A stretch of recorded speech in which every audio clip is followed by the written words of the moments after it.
No. Our topic today is preparing the way, and I'm reading from Science of Mind. And in the back of the Science of Mind, there are Ernest Holmes interpretations of the Bible, and so that's what I'm reading from for preparing the way. Let not your heart be troubled. Ye believe in God, believe also in me.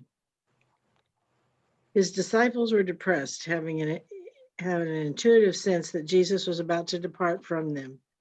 They were filled with sadness. It was on the eve of his betrayal that he spoke these words, "Let not your heart be troubled," with the calm certainty which is ever being given to the believing. He was not afraid. Our hearts are troubled over many things, and our mental burdens often become unbearable. It seems at times as though a cup of bitterness were being held to our unwilling lips with the demand that they drink. Jesus, standing at the threshold of his greatest experience, foreknew that he could turn apparent defeat into glorious victory. From the calm depths of an undisturbed soul, he spoke words of comfort to those of lesser understanding. Let not your heart be troubled.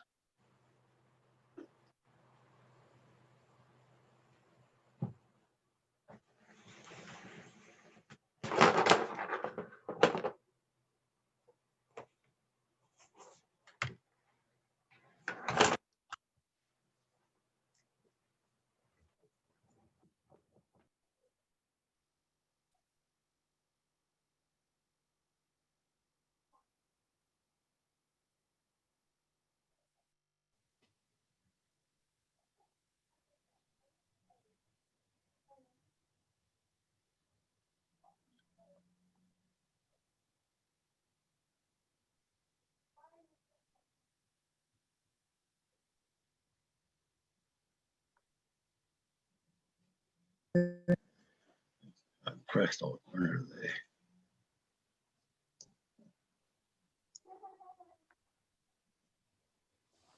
How could anyone ever tell you you were anything less than beautiful? How could anyone ever tell you you were less than whole? How could anyone fail to notice that your loving is a miracle? How deeply you're connected to my soul.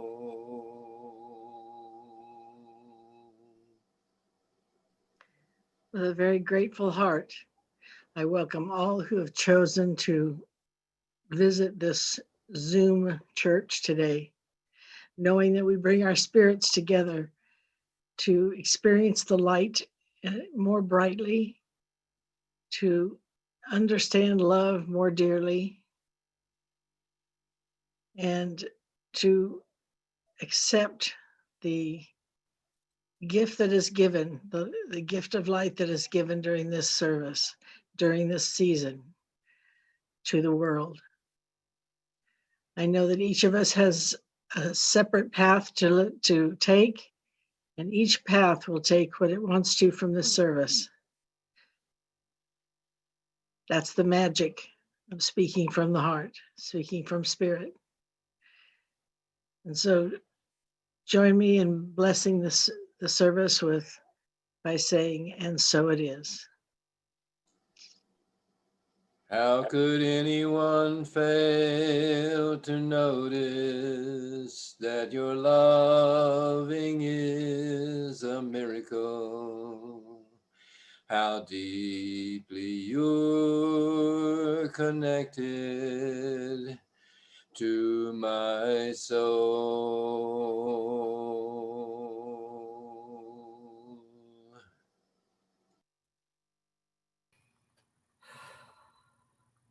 Thank you, Claudia and Jackson. So as Claudia said this morning, our message is preparing the way. And last week we talked about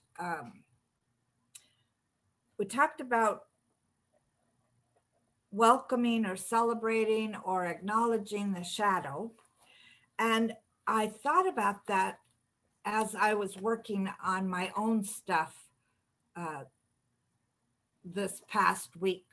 And I remembered something that I learned a long time ago when I used to study something called reevaluation counseling. And so I want to share that with you today. But our question for today is, how do we prepare the way for the Christ consciousness? How do we prepare to be a light of the world? This is what I really think we are, is lights. And it seems to take constant preparation. I mean, I've been in this teaching since I was 30. And so that's quite a few years. And I feel like no sooner do I feel like, oh, I got it. I really got it. Then something occurs in my life, or I read something in a book that makes me realize that there's even further to go. That in order to be a light of the world, I have to let go of everything I believe about myself that isn't the light. So I want to talk to you for a bit about how our mind works. So first of all, I want you to look at this picture of oranges. And I want you to imagine smelling that orange, the smell of it. I want you to imagine digging your fingernail into the skin to peel it off and what that feels like. I want you to imagine, taking those little white strings off of the segments of the orange and peeling off a segment.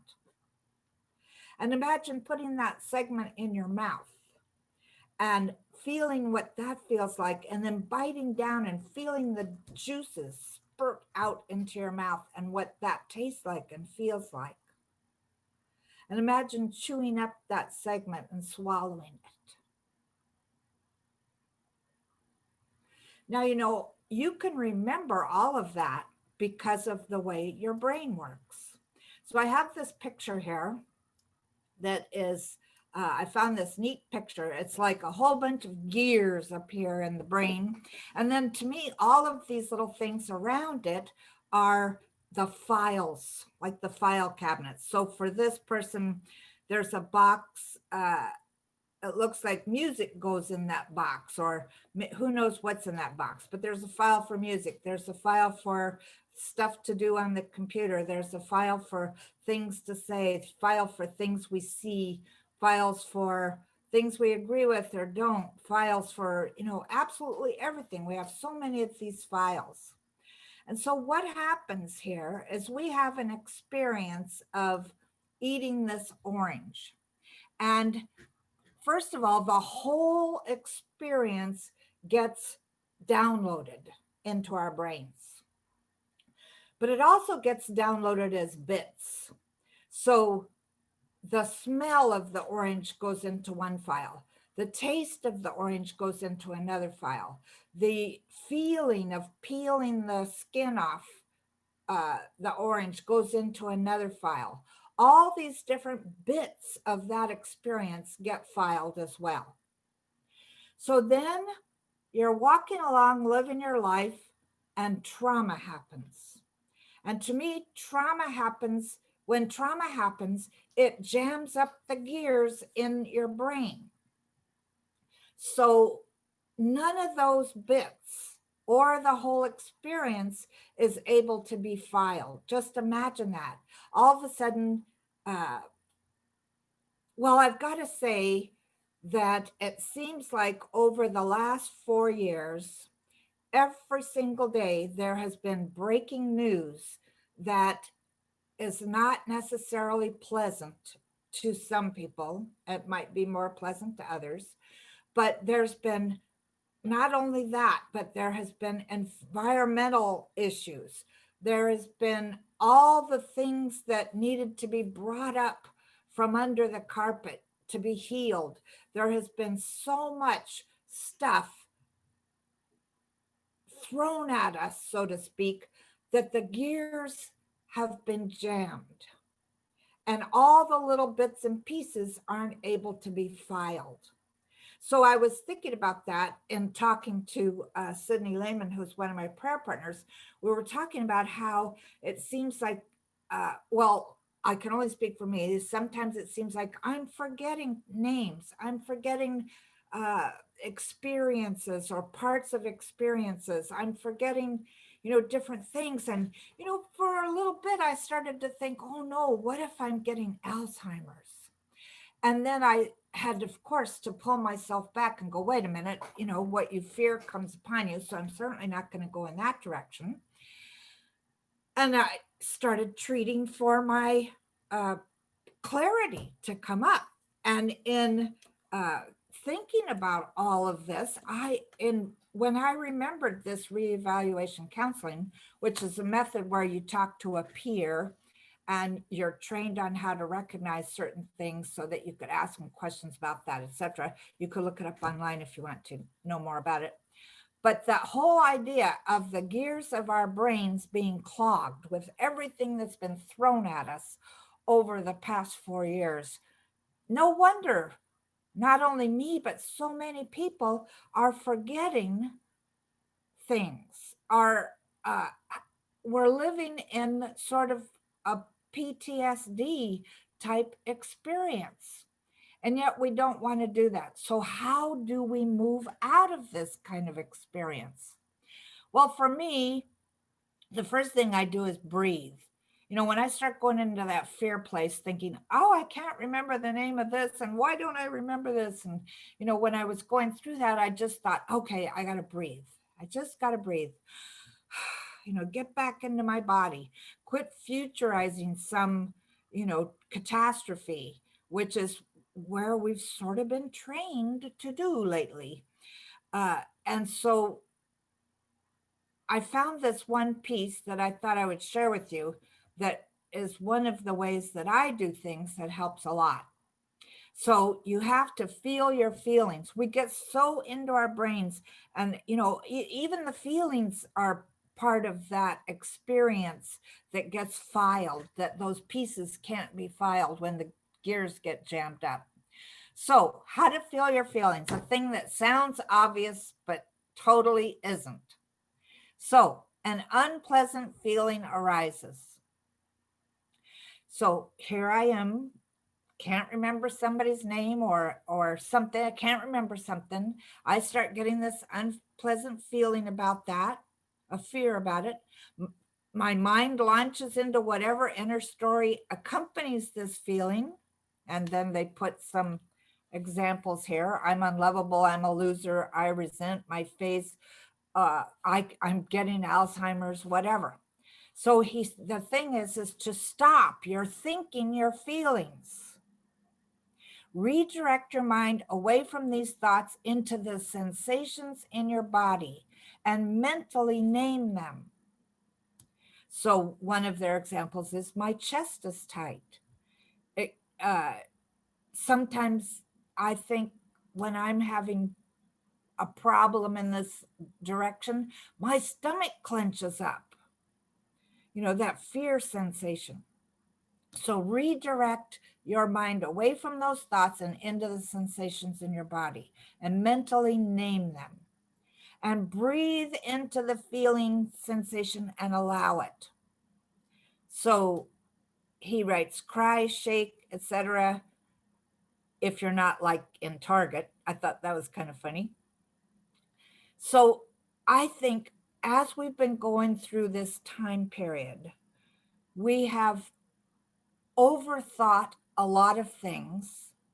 And because we're constantly being barraged with stuff, we haven't had time to process those feelings. And it's really time to do that. That's one way to move out of the shadow into the light. So you breathe into the feelings and the sensations and you allow them to happen. Last night I had taped Grey's Anatomy. I've been watching that show forever. And I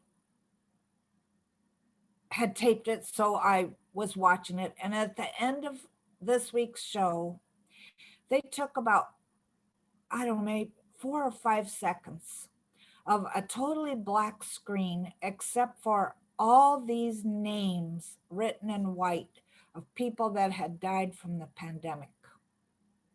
And I'm looking at this, and first it's like, oh my God. And I'm like in shock. And then I start feeling myself wanting to cry. And I went through all of this stuff because I don't like to cry. I mean, I cried so much as a kid that at one point I decided I was never going to cry again. So I had to retrain myself how to cry. So, here I am with this, my throat, I can feel those tears right there in my throat. I can feel my chest tight. I can feel my stomach clenching. I can feel all this shock and this overwhelm of seeing that page after page of names scroll through on the TV screen. And he says here, number 5, your mind will really want to go back into thought story mode. When this happens, redirect your awareness back into your body. Because my mind did. It wanted to go back into, why didn't our government pay more attention back in February? Back in November, they're now saying. Why, I wanted to just go back into this place, and I had to bring myself back so that I could feel what was happening in my body. And as he says in number 6, take deep breaths, keep feeling into your body, let the feeling exist, and trust. And I can't read what it says now because there's a little piece of the computer program right there. But allow yourself, notice that you have survived is the important part for me there. Notice that I've survived. So far, I have survived. So far, we have survived. But I looked at this process and I thought, and I did allow myself to cry, by the way. Somebody had also written on Facebook, do you actually know anybody that's died from COVID? And I don't. But I do know people that have had it and gotten better, but they're still experiencing the effects of it. But even there, I didn't allow myself to have my feelings. So this to me is really important. And we're moving into a time period that's supposed to be filled with joy, filled with light, filled with love of family and friends, a joy, that childlike joy that comes out when you see the Christmas tree with the presents on it, or the colored lights, or those people that were at the truck parade yesterday, or whatever. But if you can't feel the unpleasant feelings, you can't really feel the pleasant ones either. So my wish for us this week is that we allow ourselves to see where we're overthinking our feelings, where we're stopping ourselves from being able to feel, and to let ourselves do it. There's nothing wrong with crying. There's nothing wrong with feeling anything. I mean, even if we're feeling anger, feel it. Don't stay there, but feel it and let it dissipate. And notice that you've survived. Maybe that's why we can't feel our feelings, is because we think we've withheld them for so long that we think if we actually do feel them, it'll be too painful. Or maybe it'll change us in some way. And it will change us. How to feel your feelings does change us. It makes us into more of a human being.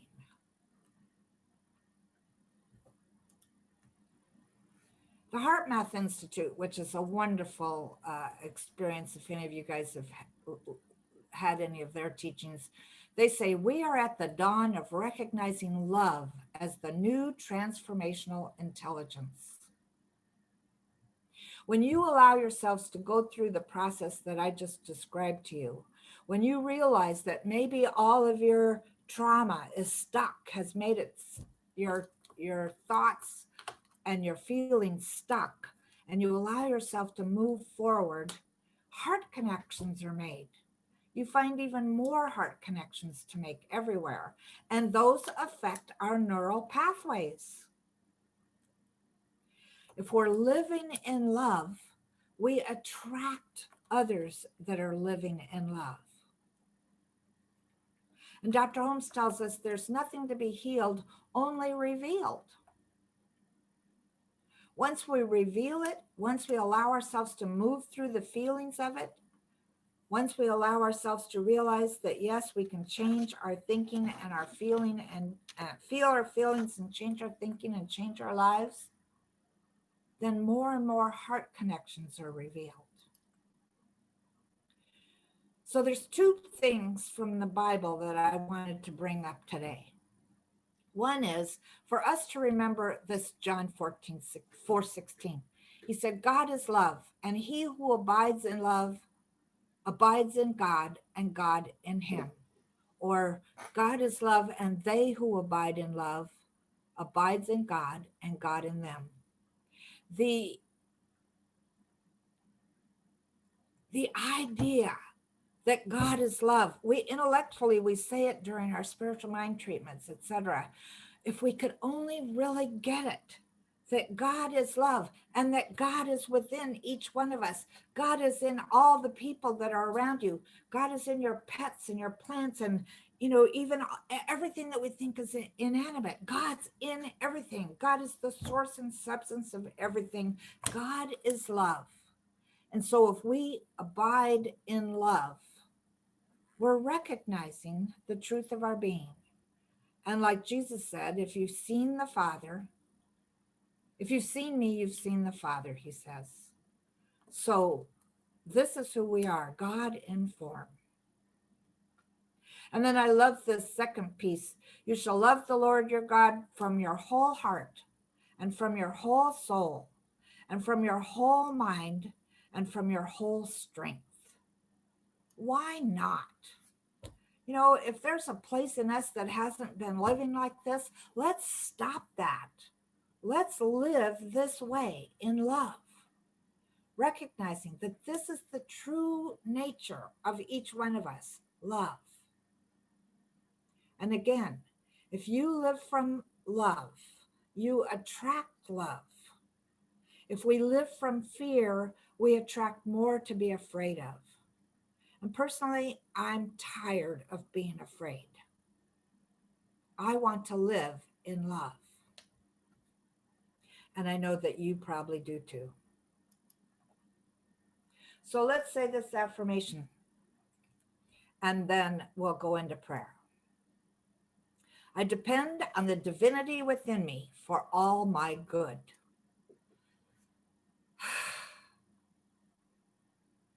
Yes, I do. I recognize that there is only one life. That life is God's life, and that life is the life I am living right now.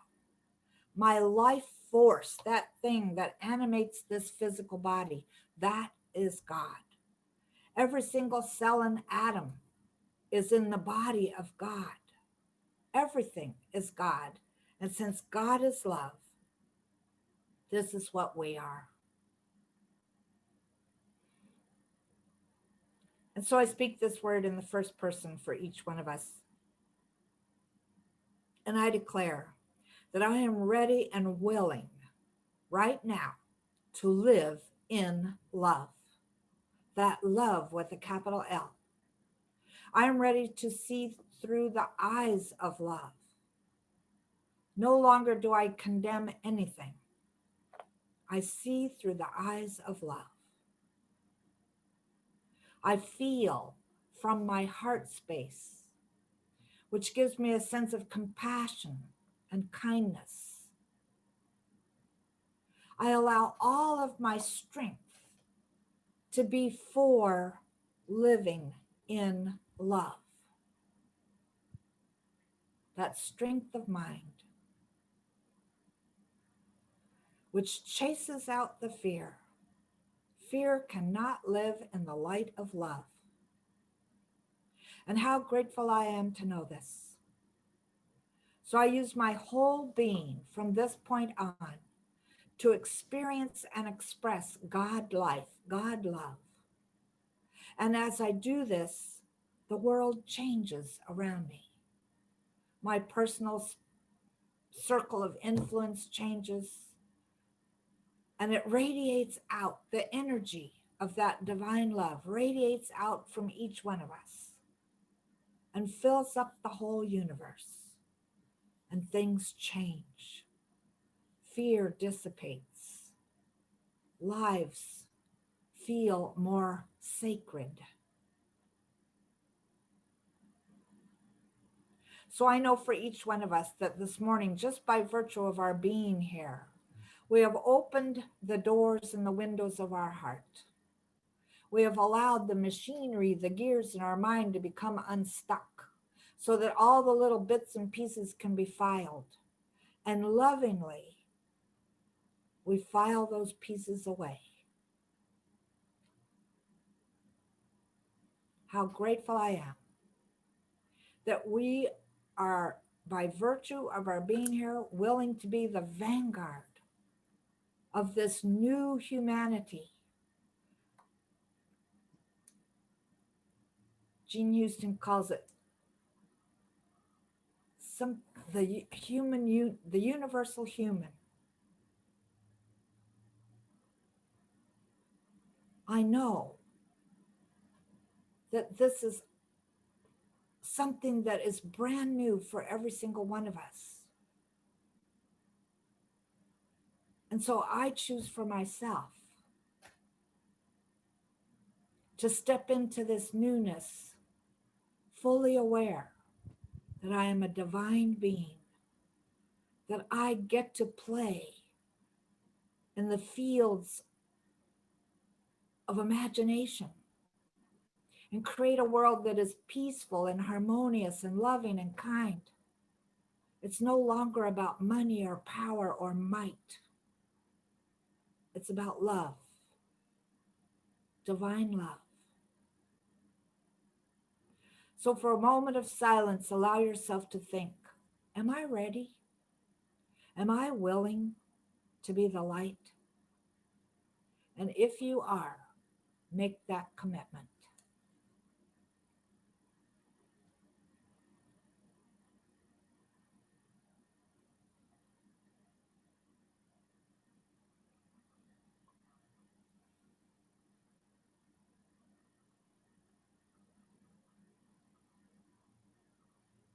And I know that whether we did or we didn't make a commitment for ourselves, the truth is we are exactly perfect right where we are right now. The truth of us is we are the beloved in whom God is well pleased. And so we go out into our world and we share that love with grace and with joy. And we open ourselves up, regardless of a pandemic, to experience the joy of this season, which to me is about letting go and letting God be God in, through, and as us. We're reborn in this newness, and I give thanks for this. I am so grateful for the work that we're all doing on ourselves, for the work that we're doing for our communities and our country and the world itself. We are making a difference. And so I release these words into the law of mind, knowing that they are already so, knowing that as soon as we made our commitment, the whole universe rushed forward, cheering us on. And from this point on, the universe is putting things in front of us that show us yes, that divine yes. And we're grateful for that as well. It's all good. It's all God. And so it is.